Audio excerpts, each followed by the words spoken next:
الحمد لله الذي أنزل الكتاب بيانا وتبيانا وجعله هدى ونورا وبرهانا والصلاة والسلام على رسوله خاتم الأنبياء الذي جعله رحمة وإماما وأمانا وعلى آله وأصحابه الذين هم حجة على من كانوا صما وعميانا أما بعد بسم الله الرحمن الرحيم إنا أعطيناك الكوثر فصل لربك وانحر ان شانئک هو الابتر۔ میرے محترم ناظرین و سامعین، آج ہم قربانی کے جن مسائل پر گفتگو کریں گے وہ یہ ہے کہ قربانی کن لوگوں پر واجب ہے اور کن لوگوں پر واجب نہیں۔ یہ مسئلہ تو بہت لمبا چوڑا ہے، لیکن میں مختصراً عرض کرتا چلوں۔ جس شخص پر زکوٰۃ فرض ہو یا جس کے پاس 52.5 تولے چاندی یا اس کی قیمت ہو یا اتنی قیمت کا مال تجارت ہو تو اس پر قربانی اور صدقہ فطر واجب ہے۔ 52.5 تولے چاندی کی قیمت آپ مارکیٹ سے معلوم کر سکتے ہیں، تو یہ قربانی کا نصاب ہے۔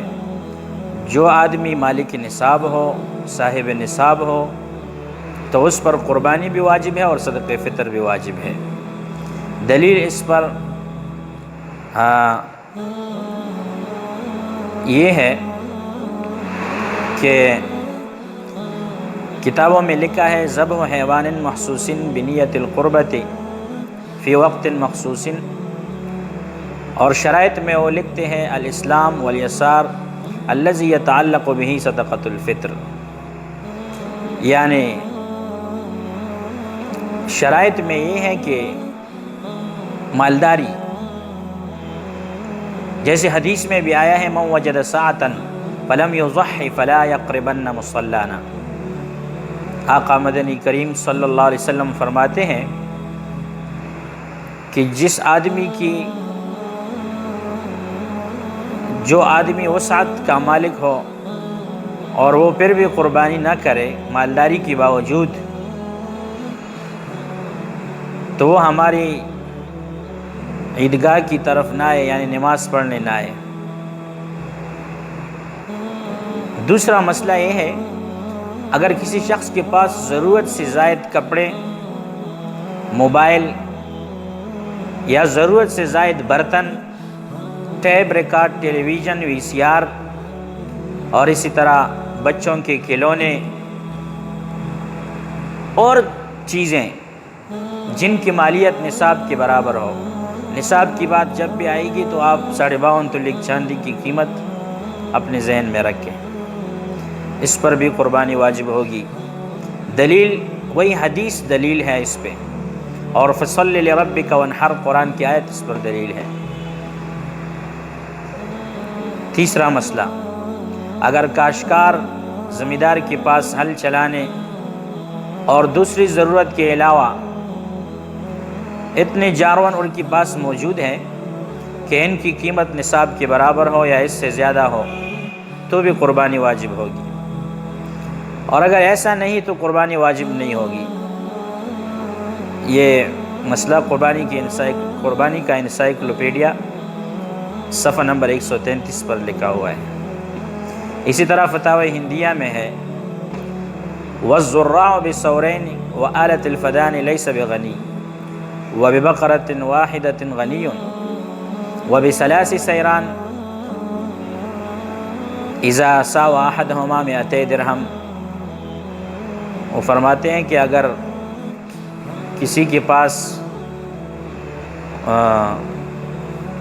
وہ ایسے زمیندار ہے، ایسے کاشتکار ہے کہ 2 بیلوں سے وہ ہل چلاتے ہیں اور اس کے پاس ایک ہل چلانے کا آلہ ہے، تو وہ کاشتکار وہ غنی نہیں ہے، اس پہ قربانی واجب نہیں ہے۔ وَبِبَقَرَةٍ وَاحِدَةٍ غَنِيٌّ، اور اگر 2 بیلوں کے علاوہ ایک اور گائے ہے اس کے پاس تو وہ پھر غنی ہے۔ یا اسی طرح وہ 3 بیلوں کے مالک ہے کہ جن تینوں میں ایک کی قیمت نصاب کے برابر ہو تو بھی اس کاشتکار پر قربانی واجب ہے۔ اسی طرح ایک اور مسئلہ ہے، اگر کسی آدمی پر قرض ہو لیکن اس کے پاس کچھ مال ہو، اتنا مال کہ قرض ادا کرنے کے بعد بھی اس کی بنیادی ضرورت سے زیادہ نصاب کے برابر مال بچ رہتا ہو، تو اس پر ایسے اشخاص پر قربانی واجب ہوگی۔ اور اگر قرض کی ادائیگی کے بعد یعنی قرض کے ادا کرنے کے بعد نصاب سے کم مال بچے تو ایسے اشخاص پر پھر قربانی واجب نہیں ہوگی۔ فتاوی ہندیہ میں ہے وَلَوْ كَانَ عَلَيْهِ دَيْنٌ لَوْ صُرِّفَ فِيهِ نَقَصَ لَا تَجِبُ۔ فتاوی ہندیہ جلد 5 صفحہ 92 کتاب الأضحیہ۔ مطلب یہی ہے اگر اس پر ایسا قرض ہو کہ اگر وہ قرض میں خرچ کیا جائے وہ مال تو وہ مال نصاب سے کم ہو جائے تو ایسی صورت میں پھر قربانی واجب نہیں۔ فقہاء نے مسئلہ لکھا ہے کہ قرض لے کر قربانی کرنا ایسے شخص کے لیے، مثال کے طور پر اگر کسی شخص کی ملکیت میں اس کی ضرورت سے زائد بقدر نصاب مال ہو یا نقدی ہو، لیکن یہی زیادہ مال جو نصاب سے بڑھ کر ہے، یہ مال یا یہ نقدی کہیں غائب ہے، مثال کے طور پر کسی کو قرض دے رکھا ہے اور قربانی کے دنوں میں اس کی وصولی ناممکن ہے، وہ آدمی غریب ہے یا کوئی اور مسئلہ ہے اور اس آدمی کے پاس اتنا مال نہیں ہے کہ وہ قربانی کرے اس مال سے، تو ایسے آدمی پر قربانی واجب نہیں ہوگی۔ اور ایسا شخص قرض قربانی نہیں کرے گا۔ مطلب یہ ہے کہ قرض لے کر قربانی کرنا ایسے شخص پر لازم نہیں، کیونکہ مال کی عدم موجودگی کی وجہ سے یہ آدمی فقیر شمار کیا جائے گا، فقیر کے حکم میں ہوگا۔ وَكَذَا لَوْ كَانَ مَالٌ غَائِبٌ لَا يَصِلُ إِلَيْهِ فِي أَيَّامِ النَّهْرِ لِأَنَّهُ فَقِيرٌ وَقْتَ غَيْبَةِ الْمَالِ حَتَّى تَحِلُّ لَهُ الصَّدَقَةُ۔